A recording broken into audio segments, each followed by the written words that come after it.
Okay, we're live, Shanoa. Well, welcome everyone. This is our Wellness Wednesday Power Hour.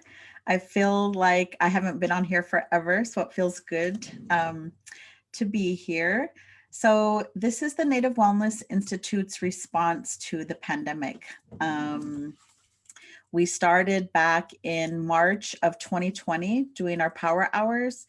We started going 7 days a week, and then after about 4 months, we cut back to 5 days a week. And then in the last month, we've cut back to 1 day a week, just giving ourselves a break during the summer. But the power hours are just intended to bring you some uplifting messaging and programming to help you along your wellness and healing journey. We try to provide information that will be, helpful. And so today, because of all of the stuff that's happening with COVID, it feels like we're starting all over again. We wanted to dedicate today's power hour to COVID. So we want to welcome you all here. We encourage you to share the live stream on your social media sites so others can join us here today. So again, this is our power hour. Whoops, sorry, I'm trying to share it myself. So my name is Jolene Joseph, and I am a citizen of the Aani people from Fort Belknap, Montana. I live here in Oregon, and I'm the executive director of the Native Wellness Institute. And today we've cut up the segment into 3 parts. And so our first part, I'm joined by one of our amazing staff members who will introduce herself. So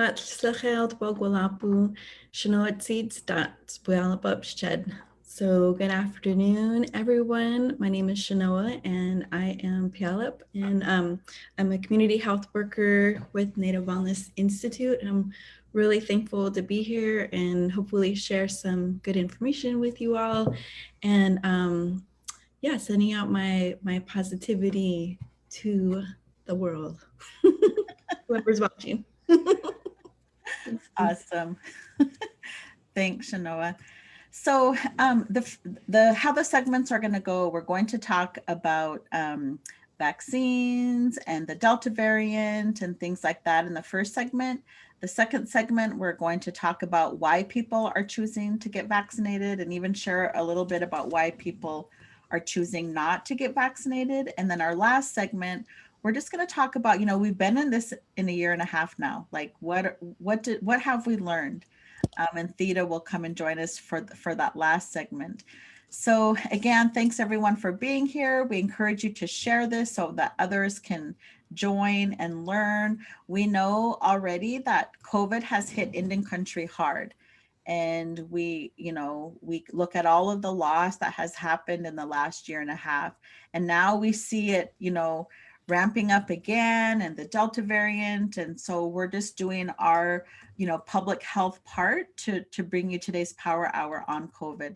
So like Shanoa said, she is our community health worker, and she has been taking the lead on our COVID response for one of our local projects.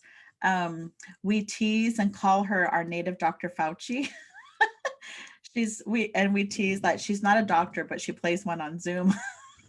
But she attends, weekly medical seminars and all kinds of stuff. And so she's going to kick us off today. So Shanoa, can you first share about what vaccines are available? Yeah, so there's 3 vaccines available right now, and I'm actually going to share my screen real quick, and hopefully this works okay. Oh, I didn't realize that when I'm on the, view, we're gonna view, present. So hopefully this goes right where we are. So there's the Johnson & Johnson vaccine, which was most recently approved. And you get this in 1 dose. And they did issue a warning for women who are younger than 50 years old, should just be more aware and just be aware of the risk of blood clots with or low low platelets after vaccination. So if you are in that age range and of that, and if you're a woman, then you should just be aware of that risk. But it is still approved and it is still safe. It doesn't contain eggs or preservatives or latex or medical metals. I got this image just right off of the CDC website, so you can actually see the list of ingredients. I know that some folks are concerned about what are in the vaccines, and in all of them, you can go on the CDC website and see their the ingredients. So again, this is just in one dose. It does have a slightly lower efficacy than the other two vaccines. Oops, wrong way. Oops, how do we, there we go. And then we've got the Moderna, which is, it's a 2-dose series. It works by mRNA technology. And this is a technology that they've been working on for over a decade. They started it in looking for prevention of HIV. So that's where the mRNA research stems from. It is not necessarily, they are new vaccines and it is a newer technology, but it's not new as of COVID. And so this is a recommendation for currently for people who are over the age of 18. And you want to get your dose you need 2 doses, 28 days apart. And so again, this is just right off the CDC website that anyone can Google this. You can get their list of ingredients. The next one is the Pfizer vaccine, which is another type of mRNA. It's similar technology, 2 shots, and this one is 21 days apart. So you want to get as close to your dose as possible. I've heard within 3 or 4 days on either side. It's better to get it a little bit later versus earlier, because it has, what the vaccines do is, I'm gonna stop sharing. What the vaccines do is introduce your body to, it's a spike protein that is on the virus. It is not a live virus. It's it's like trying to think of the example I thought of earlier. It's like if you were gonna, no, like if you were gonna train to go hunting, if your immune system was a hunter, and to practice you would shoot at those fake deers or whatever, so your body sees that deer and you're like, oh, that's what it looks like and that's where I have to aim. That's kind of what your immune system is doing. It's like, oh, I see that and I need to shoot it and get it out. And so it's really important that you follow the recommendations of when to get your dose, so that your body can train itself properly to fight that virus. Nice. That's a great analogy. What about vaccine efficacy? Can you share a little bit about that? Yeah, vaccine efficacy is it's a word that they use to describe how effective it is. And so your efficacy for the Pfizer and Moderna, the mRNA vaccines, are somewhere over about 92%, give or take. And so the efficacy is going to vary. There's a lot of variables. So one of them is how many people around you are vaccinated. And so the more people who are vaccinated, the more effective your vaccine is going to be, because your body is not introduced to it all, that it's not always like there's less of a viral load that you're getting exposed to. The other thing that affects the efficacy is your own body's immune system. So remember when I was telling you that it's like your body is training to hunt this virus, it's also how strong of a hunter your body is. And so if someone, say, has a pre-existing condition, or if they're older, if their body is older, then that's going to just make a slower or a less of an immune response. And so that will affect the efficacy. And that's why it's really important to stay vigilant and eat your vitamins, take care of your if especially if you have issues controlling your blood sugars, you want to keep those under control. All of the same things that you want to do to stay healthy, you want your immune system to be strong. Lots of vitamins. Nice. Nice. Thank you. So we're hearing, other words like breakthrough cases. So can you just share a little bit about that? Like what is a breakthrough case? So I mentioned that there were 2 doses of the Pfizer and Moderna, and there's 1 dose of the Johnson and Johnson. Once you have been fully vaccinated, it's 2 weeks after your final dose. So if you have the Moderna and you're exposed before you get your second dose, they would not consider that a breakthrough case. A fully vaccinated person has had both doses and then 2 weeks after that, because that's how your body develops those strong immune responses. And so the breakthrough cases are when someone has been 2 weeks past their second dose or their full dose, and they become positive. And so some people are seeing that they're testing positive, and some people are feeling sick and then testing positive. So the problem is that, so first I want to say that this was expected because they're only 92 or 93% effective. So it's not 100% effective. So they were expecting this. Mm-hmm. And secondly, the problem is that there's only a lot of testing going for people who are showing up in hospitals and people who are having symptoms. And so people who are not symptomatic are not getting tested. And so they don't really know how many breakthrough cases they are in the US. So that is why we have to continue to be, socially distanced. And I do also want to mention that children under 12 are not able to get any vaccinated, and our children are depending on us to keep them safe. Mm-hmm. And so that is why the more people who are vaccinated, the more it will increase efficacy and the less likely it is to pass the sickness on. And I just really quickly mention that right now, I don't have a number, but I do know that there are children who are on ventilators right now. And my heart and prayers are with them to Mm-hmm. get well soon, and with their families to get well soon. It's very rare, but it does happen. And we saw that, our communities, Native communities, are at higher risk of serious complications. And so, including our children. And so that is why we really have to slow the spread down. Yeah, thank you. And another reason why we're doing our power hour today on COVID and vaccinations and mask wearing and all of that, we're trying to do our part, right? To be solution oriented and to um, prevent what happened during the first wave, right? With all of the loss and all of that.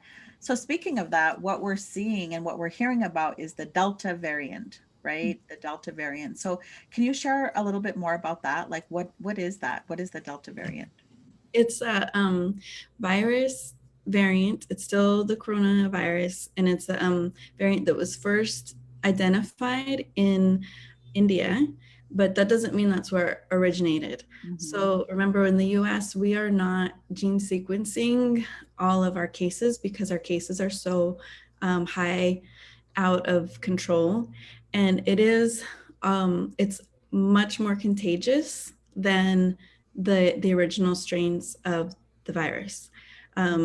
Yeah, I think Chaz mentioned it's like 1,000 times more infectious, and that's what they're seeing is including. And so we don't know exactly what the impact is on unvaccinated people, as the aforementioned fact of not everybody's getting tested. The good news is that the mRNA vaccines are the most effective at keeping people not only not positive, it also reduces the risk of hospitalization and death by a lot.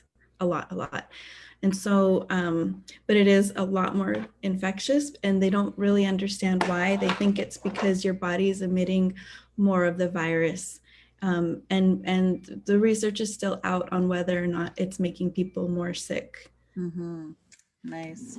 And so they expected the variants to pop up as well, right? I mean, and variants are going to continue to pop up as it, travels around the world, right? And mutates and changes. And so, again, we know that people are tired of being in the pandemic, and but we do have to remain vigilant and aware, right? So which leads us then to masks. And so I know in the state that we live in, we just opened up not too long ago, like a couple weeks ago.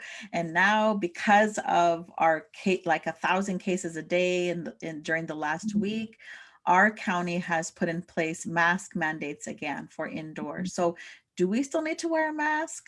What's your thoughts about that? So initially they said only people who were fully vaccinated could go unmasked. And that meant, to some people, that meant masks are over. And so we did see this jump. We can also look at the numbers, and anyone can search these numbers on, I think, the New York Times and the CDC and NPR. They're all and the Johns Hopkins University. They're all posting, the rate of infection. And so they're seeing these like going towards these spikes because part of it is because of the Delta variant, and another part is because people are not masking. And there's on NPR, you can go on their website, that's National Public Radio, and they have this cool thing here, I'll share it, that you can actually go look, because it's going to depend on your sorry, I have to like overdo this each time because I don't know how to I'm not really too savvy. View, present, here we go. Okay. So you can go on there and you can see that this is where the virus is really spreading and where there's a lot of it. And so you can see in the southeastern counties are having really high spreads, and they also have lower vaccine rates, but there are still high risks in almost every state other than some of the northeastern states. And so remember that efficacy is also dependent on how many people around you are having cases. And so if you want to look at your own county, you can go on there. Each county and most states are having their own ways of, their own metrics of measuring and their own graphics that you can look up. If you don't have, if you are wondering how to find information in your area, I'm happy to, you can message me or post on or message NWI, and we'll help you find the proper channels you need. So yeah, there's a lot of red all over. Yes, I just put your email in the chat. So if you have any questions, you can email her. And yes, Raven, that's a lot of red on that map, right? And the areas that were yellow oftentimes are where people don't live, right? That's why it's not red. And we can see all of the places in Indian country that are red. So again, this is why we're doing this show today on COVID and doing our part to try to bring awareness and education, as well as encouraging vaccines, right? Which really is a good segue for our next segment. So I want to thank you, Shanoa. This was awesome. Thank you for all of your great work that you do and keeping us all safe. You are appreciated. And now we want to welcome Thosh and Chelsea and Sierra and Tomas to the show. So if you guys want to take your video or put your videos on. So welcome, everyone. The next segment of our Power Hour today, we want to talk about vaccinations and really just hearing people's stories, like why you chose to get vaccinated. And I want to just allow an opportunity for you guys to introduce yourselves. So Sierra, do you want to go first? Yes, I can go first. Hello, everybody. Good afternoon. Yata. My name is Sierra Bigay, and I'm coming to you from Tohonatham Territory in Phoenix, Arizona. I'm happy to be on this Zoom with my husband, Tomas, and our good colleagues, Chelsea, Dosh, Jeline, Shanoa, and Theta. Awesome. And yeah, that's who I am. Yara, I'll Tomas, pass you want to go next?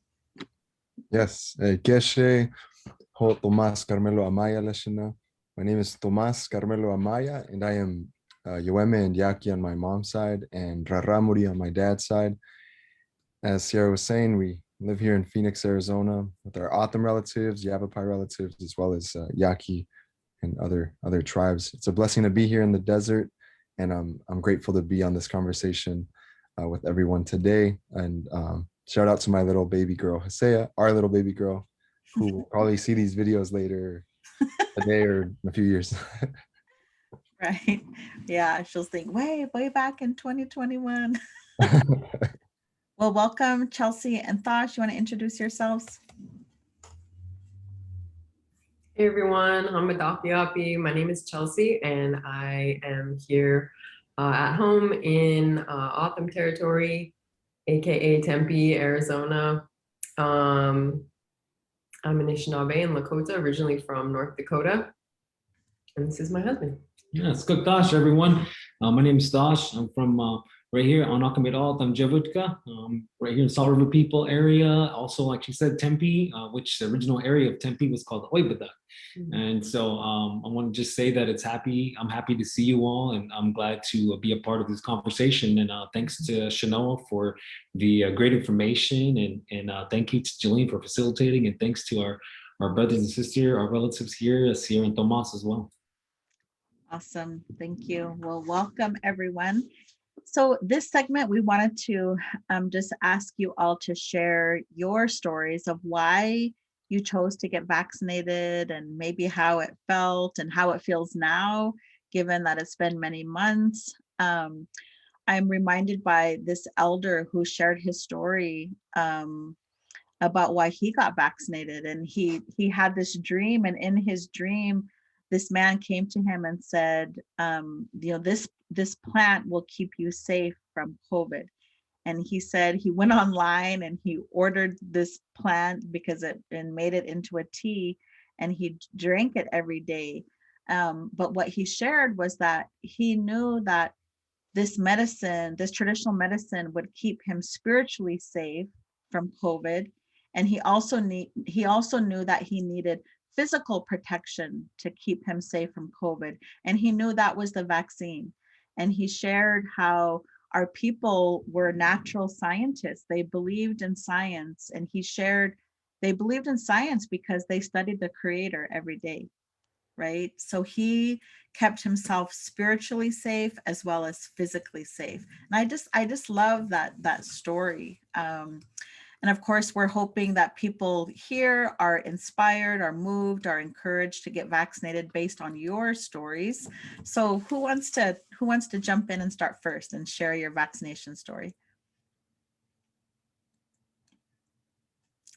Chelsea? Tasha's pointing. You want to start first? This guy is so impatient. Press the button. I'm like, I am. She was pressing it and it wasn't doing anything. Marital bliss. No. Okay. Well, I just want to share that. I think I want to start by saying I understand hesitancy when it comes to certain things like vaccines.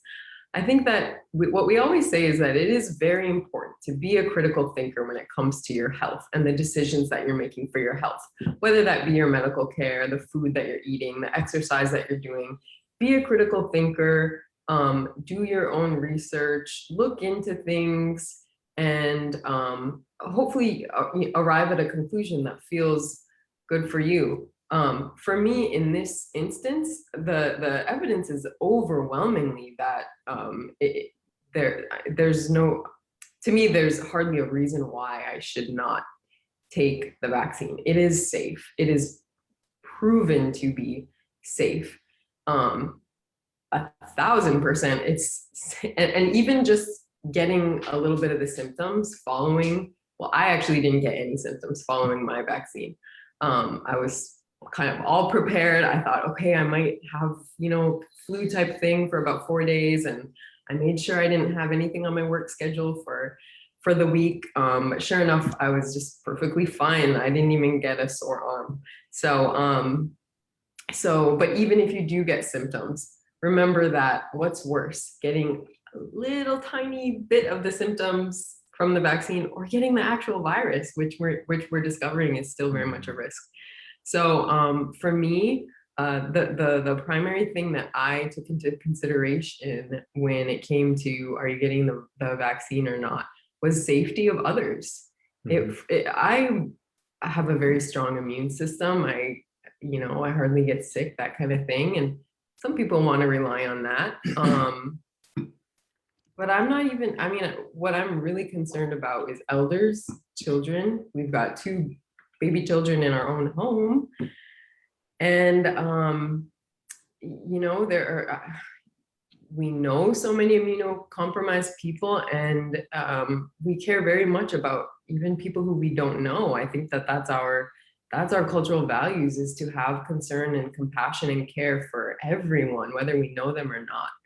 And so the science, the evidence, the ancestral wisdom, the ancestral teachings that I have received along this journey. And as I mentioned, we did so much research prior to, a lot of research, a lot of consulting prior to our decision to get the vaccine. And the overwhelming decision, the overwhelming bit of the evidence led us to our decision to get vaccinated. So absolutely no regrets there. As I mentioned, it was not a painful or difficult process at all to get the vaccine. And fortunately, we've been safe. We live in a very crowded urban area, and we've been safe from the vaccine so far. Mm-hmm.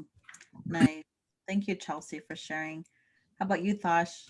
Yeah, I just want to echo her comments. Like a lot of people, that we apply our indigenous values of kinship and clan system and taking care of our relatives and being well for our relatives when we decided to take this vaccine. And we, like she said, are metabolically healthy and believe that possibly, we'll fight the vaccine or the virus off if we come in contact and become sick. But what we were thinking about was others in our families, all of our people that are at greater risk of severe infection by this. We have lost some people in my community to it, as well as right here within our board and all throughout Native country.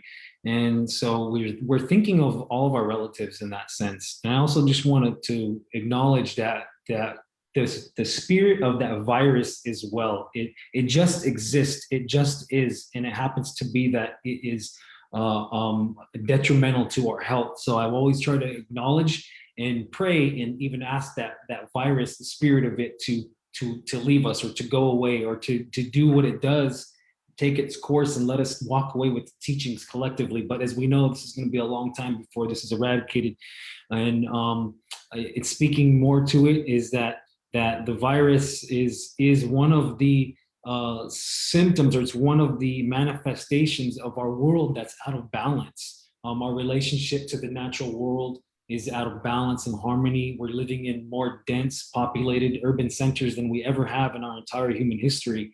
We're traveling distances at a short period of time more than we ever have in our human history. So this is an out of balance. People are less careful about who they go around when they're ill, because they've lost that teaching about taking care of others. So we're seeing the virus emerge as this physical manifestation of the spiritual out of balance, just like we see all the other diseases of modernity and that are pervasive in not only Native country, but around the world.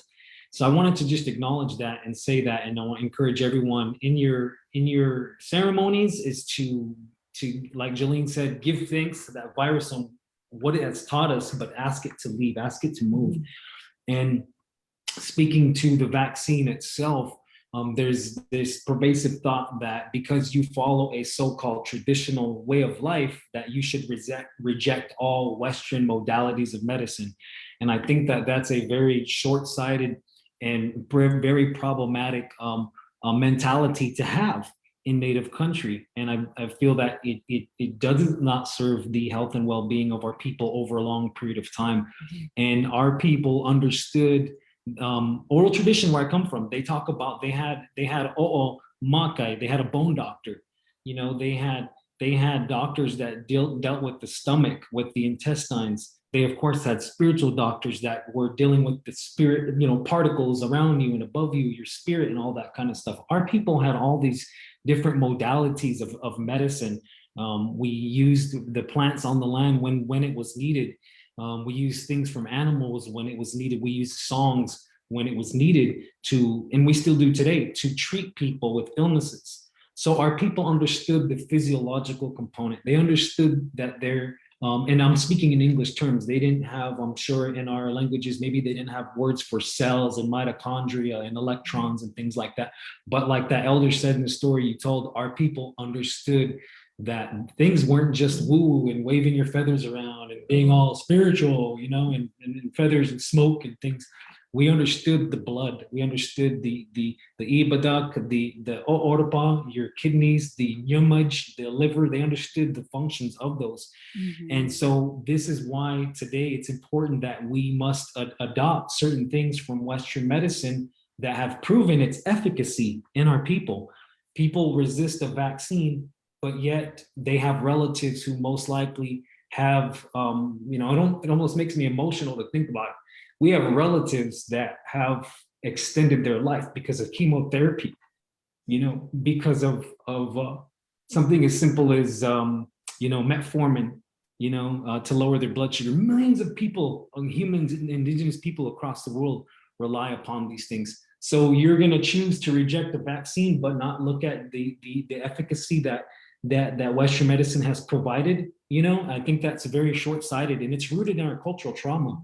It's rooted in our rejection of, we're going to push everything away that's Western medicine, yet we're going to get on social media and complain about it. Yet we're going to use the colonizers' language, and we're going to belittle each other and judge each other and unfriend each other because someone took the vaccine. You're acting like the colonizer that you despise so much when we do that. So I just wanted to speak to that, the hesitancy of that. And I want to let people know it's okay. You can be a speaker of your language. You can be someone who forages the land for medicines. You can plant food. You can sing the songs and do ceremony, and you can still take things, certain elements from Western medicine. And we can meld the most and effective applications from both practices to make a more integrated, powerful approach in treating indigenous people, not only for diseases, acute diseases, chronic diseases, but also for longevity, for prevention. And so it's okay to blend these things, and you're not any less indigenous if you are looking to a vaccine. Another thing I'll say really quick before I get off on this is that the vaccine is just an added protection. For myself, I'm not looking at this as the only thing that is going to prevent me from becoming infected with the virus. What we're doing also in our household is we're following our 7 circles of wellness. You know, eating well, staying nourished, getting lots of sleep because your immune system strengthens as it sleep. You're getting lots of movement and exercises because that helps you, your mitochondria in your body, it improves your metabolism, all that. And we're keeping stress-free through our ceremony and other modalities that bring peacefulness.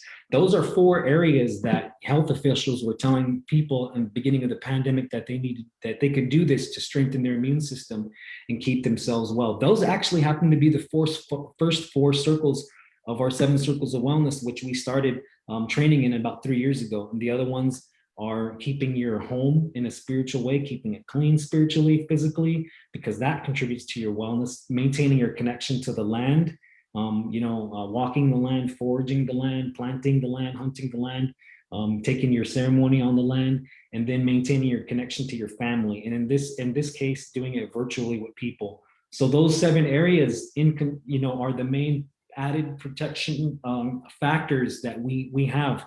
And so I want to encourage everyone to do that. The vaccine is an added protection in addition to that. So there's a lot to say, but I just wanted to spew that out, and I hope people were are inspired by that, and look up some data, look at statistics. The World Health Organization didn't determine the smallpox disease eradicated until the 1980s, and it came around here, and in the 1500s. It took that long, and our people, they estimated 80 to 90% of the population of indigenous people. And so back then, if you should also listen to the historic written accounts of how those how those diseases decimated the people in the villages, the loss of the loved ones, the trauma that we are still living today.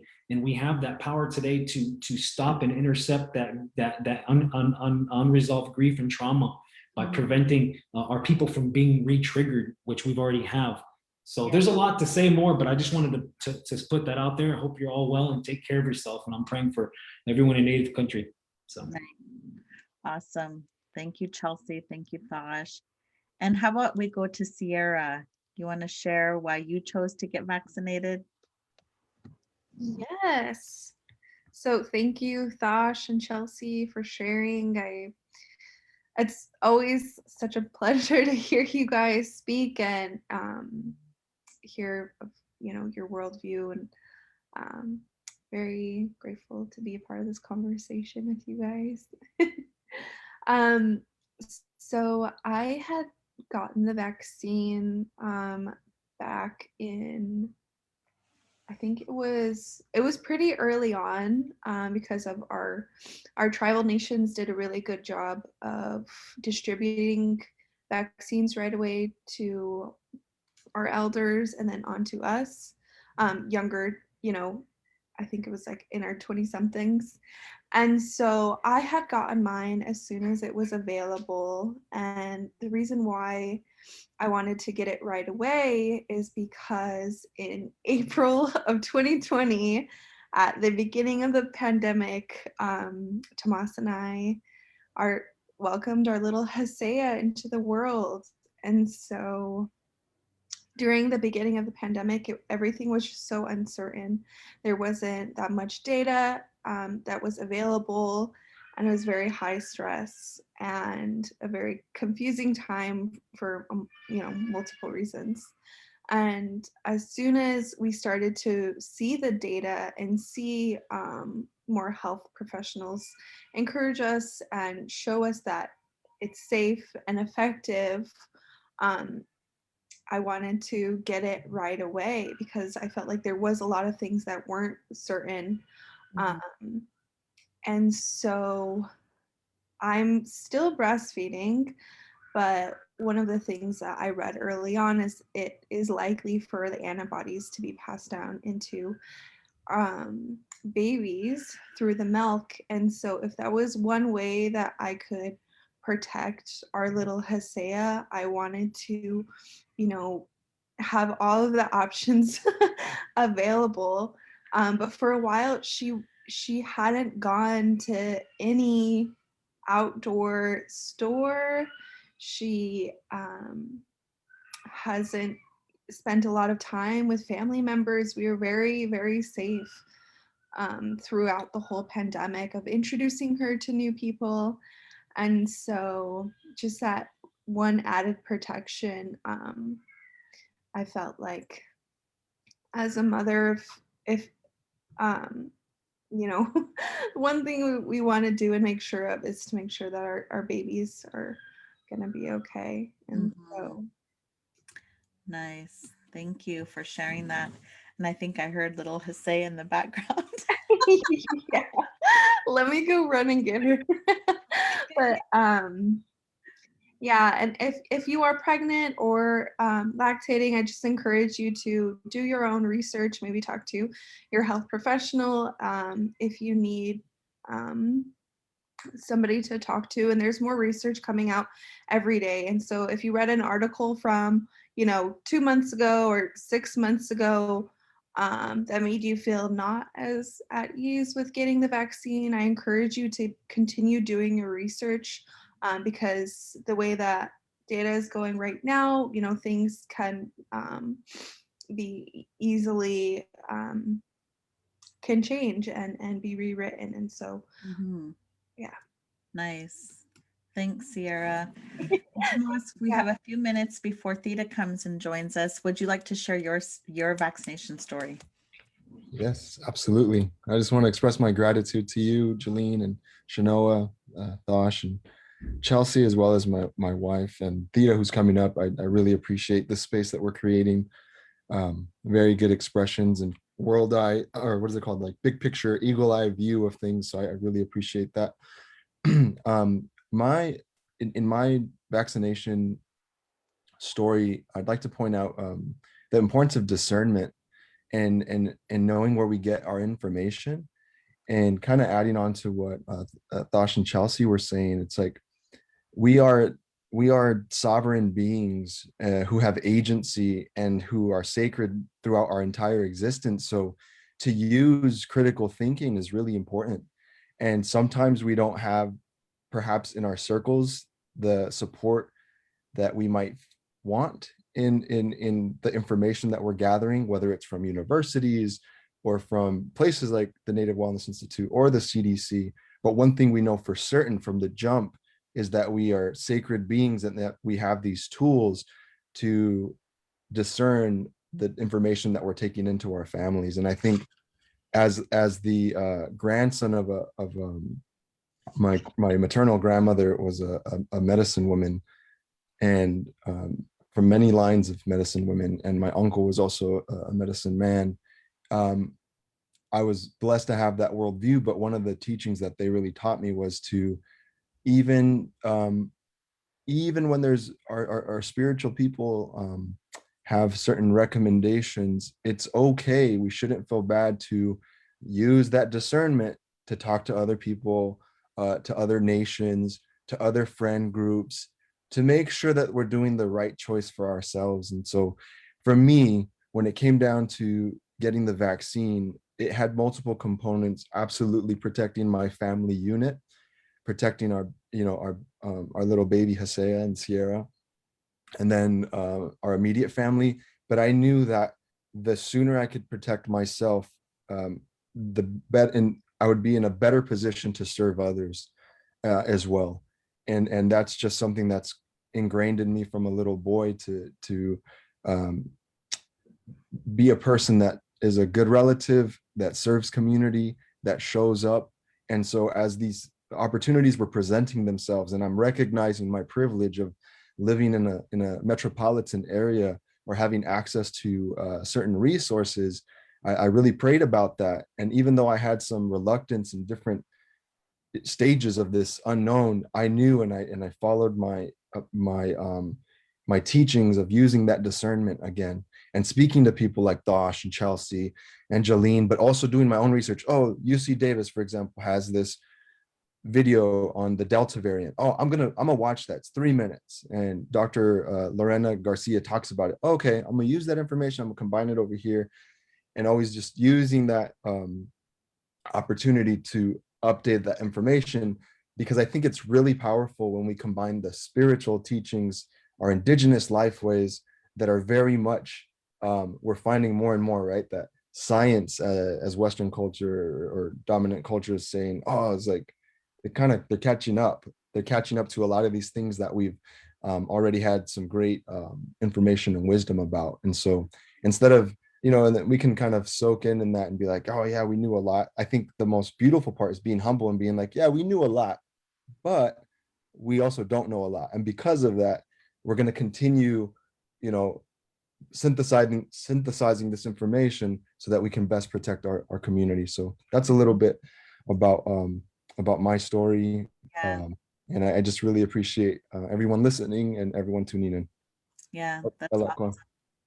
Thank you, Tomas and Sierra and Chelsea and Thosh for sharing your stories. Someone shared with me the other day, they're like, we pay so much money to get our dogs shots and horses shots. Like, why wouldn't we do that to protect our own selves too? You know. Colleen, I'm sorry to jump in one more time. I just, one other thing I think about a lot too is, imagine if they weren't allowing Indigenous people to get the vaccine. Like, imagine if they were keeping it from us. That's happened to us in our history before, where they've kept medicines from us, they've kept procedures from us. So I just want to say thank you to all of the Indigenous doctors, public health professionals. There are Native people in this system that we know as Western medicine, including Jolene is a public health professional, Theta is a public health professional, educated in these fields, who have infiltrated these fields in a good way. And like, so Western medicine isn't just over there something that white people are running. Indigenous people are running Western medicine too, and are very much in control of the ways that the vaccines are coming into our communities, and have been there from the beginning to ensure that these are safe for us and that we have access to them. So so I just want to thank all of those out there who are working on that behalf. And I'm so grateful that we have access to it, and that we've even been prioritized for it in some cases. And the distribution of those resources have been because Native people are working up there in DC, you know? And so that's why people are saying, well, I don't trust that Native people are in line first. It's because our people are there working, they're advocating for it. Yes, yes. Awesome. Thank you for that. Well, thank you all for sharing those vaccination stories. And now we want to shift to our last segment, which is really reflecting back on our last year and a half and what have we learned. And so Theta, welcome for the last segment. Would you like to introduce yourself? Well, Oki, Sinatapi, Nistu, Nidaniko, Makoyo Sequoia, it means the Milky Way. But I was just looking at my birth certificate and it says Theta Nell, New Breast, Prayer Chicken Shoe Dance, Enalt. Because in 1956, they would like, you know, they'd put all the names.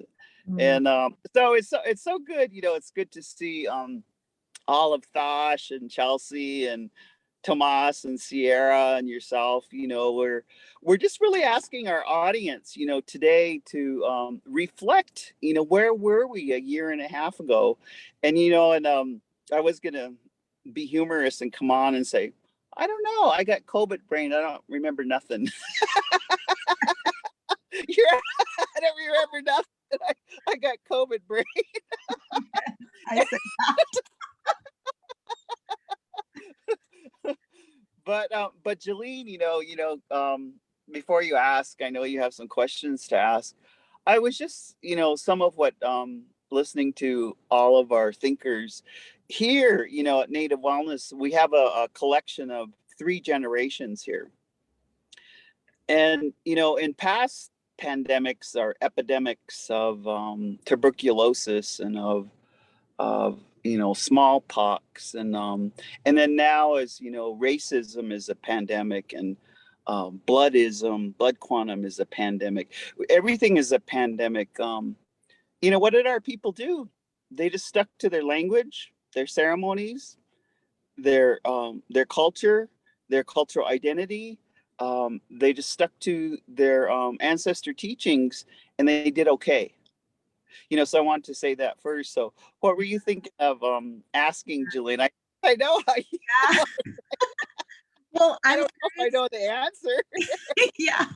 Well, I mean, just to share your reflections, what are some of the things that you learned in the last year and a half being in this pandemic? Well, you know, you know me, I always write bullets.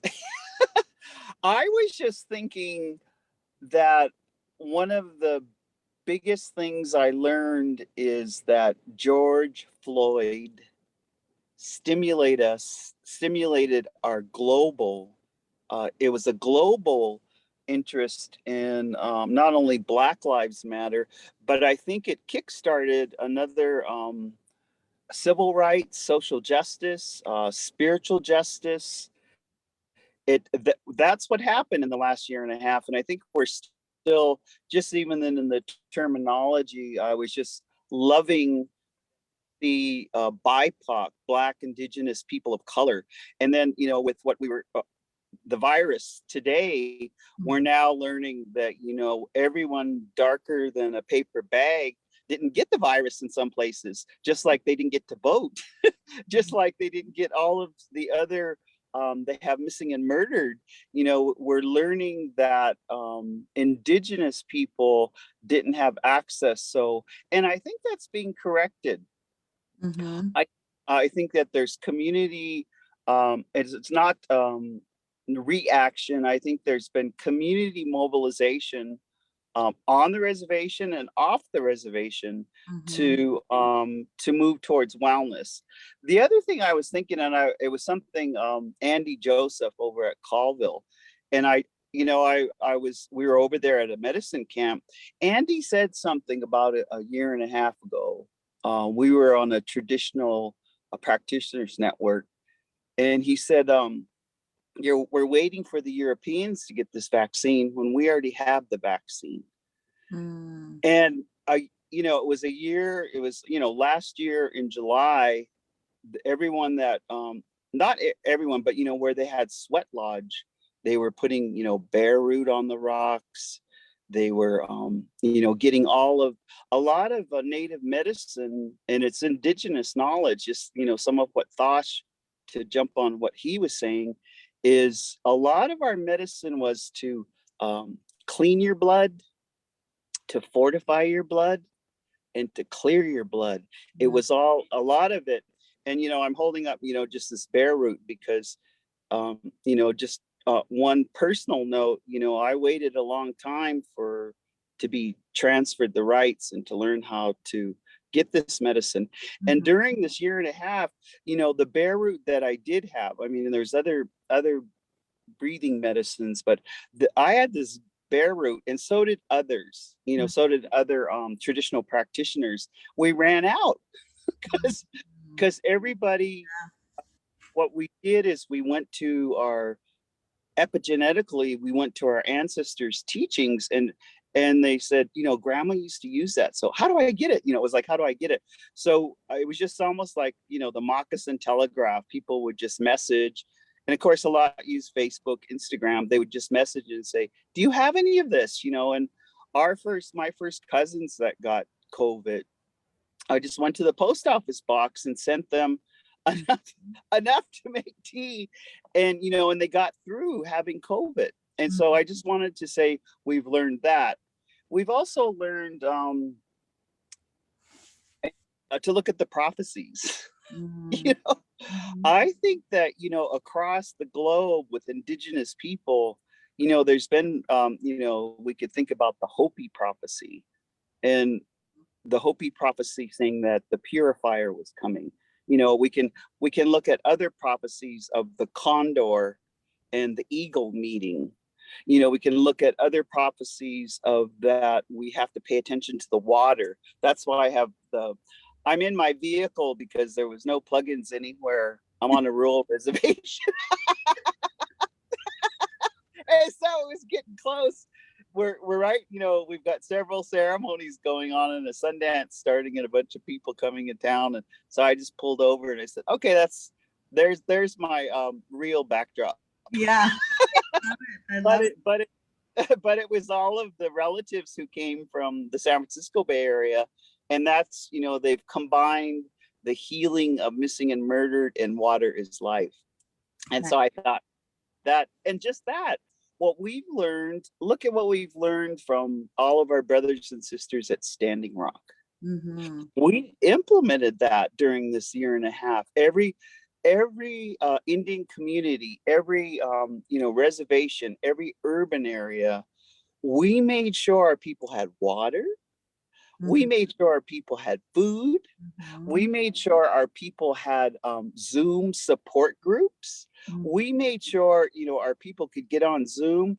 And even we learned to start to deal with our grief and loss, is that you made that connection online because you could not do it in person.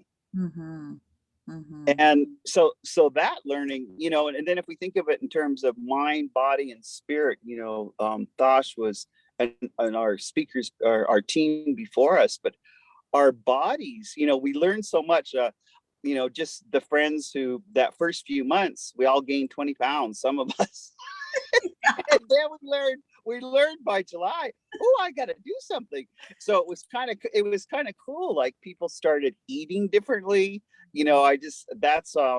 We learned like Thosh and Chelsea, when you're satiated or when you have to be, when you're getting full, then you got to stop eating.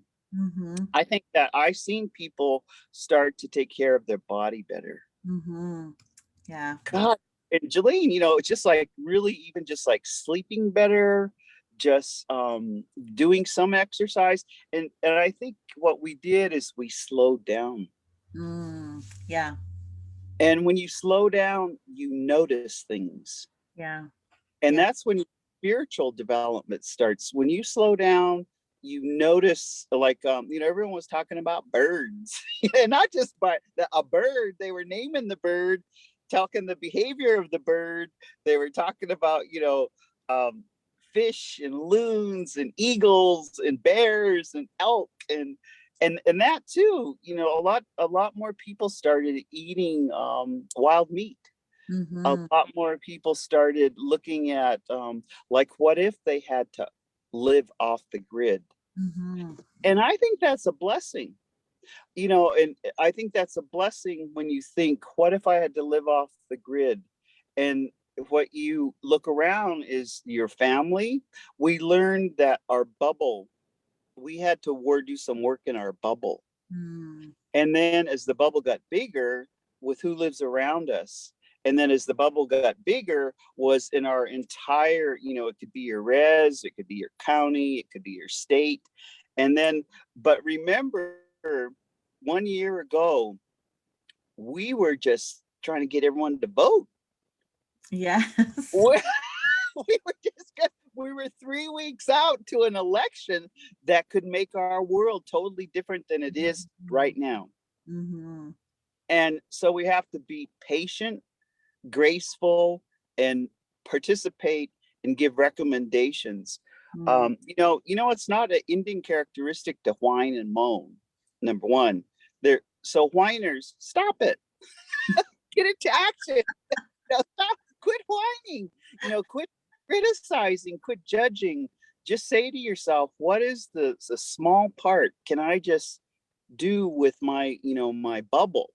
What can I do in action? And that's, even if it's this t-shirt, if it's a logo, if it's to wear orange. I was really indecisive, whether to wear orange today, but I know Lavina Louie's husband, Dwayne, and her daughter, and there's so much going on. They're riding and biking across the United States to bring healing and intervention to missing and murdered. In Canada is helping the United States heal, because we're now saying we have to move into action about these babies' bodies. So we're moving into action with everyone healing. And that just might be looking at, like all our babies, because we have all these pandemic babies. Yes. And that's a blessing. Yes. Yes. That's a blessing. And so remember that cycle, when you lose elders, you get babies. Yeah. Duh. When you get babies. And so we have to be better at making sure these babies live a long time. So tribes are saying, what's our average life expectancy? How can we make it happen longer? So what, you got diabetes? So what, you got heart disease? What can you do to improve that you live longer and have a quality of life? So I think we've learned so much, and even we're still learning. We're still learning how to be gracious with online stuff. Yes. We're I'm just excited. I haven't seen two great grandchildren in 2 years, but they've only been on Zoom. This is their first outing. And they just want to swim in the water. They just want to, we have to look at what can we do online. I was talking with Julie Smith, our other NWI partner, and we were just walking along, and I was showing her plants. We can do a lot online. We can do language online. we can show plants. There's just so much wellness connection that we can make. Yeah. And so that's some of what we've learned in the year and a half. So what else were you thinking? Awesome. Those were really good. Thank you for sharing your reflections. You know, I think one of the things that we have intentionally focused on, you know, are the blessings of COVID, right? Certainly we've had lots of loss. We have people tuning in. You know, Annette, thank you for sharing that, you know, her father passed from COVID, and, you know, he told her, please, when the vaccines come, please get it so we don't have any more death. So we're sorry for your loss, Annette, and everyone else who has experienced that. And here we are, you know, people are tired. They're tired of wearing masks. They're tired of staying home. They're tired of being on Zoom, you know, but now it looks like we're going into, you know, some are calling it the fourth wave. So, Theda, we just have a couple minutes, but can you just share, what are you doing for your self-care? Like what are you doing to help you to, you know, not get tired or exhausted, but just to keep moving forward? What are you doing for your self-care? I'm getting really stingy with my energy. I'm sleeping 8 hours each night. I'm selecting to go to the ceremonies. We just had our Horn Society, and we had like 500 people come, and they all got their Indian name, the ones that lived off reservation. So I'm going and I'm witnessing. And I try to just witness and be celebratory. Mm. And whatever, you know, whether it's grieving and memorial, you know, I celebrate by tell the good stories of what that person did. I tell all of their legacy. I tell all of their accomplishments, and then ask them, you know, how are you keeping their legacy alive? The other self-care, you know, because I'm 65, and I know we all have an expiration date. Lately I just been really trying to share what I do know. I mean, I know some things and I'm still learning. So I've been, you know, yesterday I just took out, you know, 15 of our relatives, and I took them to Running Eagle, and I said, you should all jump in the water. Next thing, 3 hours later, they start asking questions. So that's when you know, you can share. My self-care is sharing what I have. And I've noticed, and Jolene, I've been saying this because I hear my 83-year-old mother say this, is she said, when I'm gone, I want you to take care of this. So self-care is passing the baton. And I don't want to be exhausted like a lot of the 60 and 70-year-olds that I see, where some of the elder abuses, you know, they're making them it's not them coming to your thing, it's you going to them. And so being really and right now I'm just going to weddings. I'm going to Michael Chavez's wedding in a couple of days. It's like celebratory. So, and I'm taking my mom, you know, she can finally travel. So we're going to get dressed up. I'm going to celebratory things like anniversaries, birthdays, graduations, and then something I see rites of passage happening. I think we should all have our own rite of passage for surviving this long, and being, you know, that critical thinking, being smart enough for being healthy this long, and be celebratory about it. You know, go out. You know, I finally got my nails painted, got a pedicure. You know, jumping in the water every day, telling, you know, the people you love, tell them every day, even if it's online, just send them some love, send them some hugs, just don't scroll. You know, and the ones that have a heavy heart, send them extra love, send them extra, you know. So that's some of the self-care, because, you know, I kind of think I'm going to live to about 90. That's about how long I want to go. And then I'm ready to cross over, and then I'll come back and pull your hair. When you're in the ceremony, I'll pull your hair, you'll know that's me. Oh, that's awesome. Oh gosh. Well, I knew this hour would go by so fast, and it was awesome. All of the stories. Oh, there's baby. Oh my gosh. Oh, beautiful hair. Oh, see, that's it. That's what we Thank gotta you for celebrate. yeah, Yeah, we that's what celebrate we that gotta for celebrate. sure. Well, there are definitely many blessings of COVID as well. And I think, one of our cultural teachings, in times of sorrow, to always look for that joy that helps, bring that balance, right? It helps to bring that balance. And so today we wanted to provide information in a very good way, like not a judgmental way. We know that people choose to get vaccines or not for many different reasons. We know that we want to keep our people safe, and that's what today was all about. So thank you all for joining us. Thank you all for tuning in. Please share it. Please share this live, especially with friends or family members who are still questioning, about COVID and questioning vaccines. Share this with them, and maybe they'll have some second thoughts on getting the vaccine. So thank you all again. We hope you all have a great day, and see us next week, Wednesday, when we have our next Power Hour. We have over 350 of them completed. That's pretty awesome. You can find them saved on our Facebook page as well as on our YouTube channel. And we hope to see you next time. All right. Take care, everyone.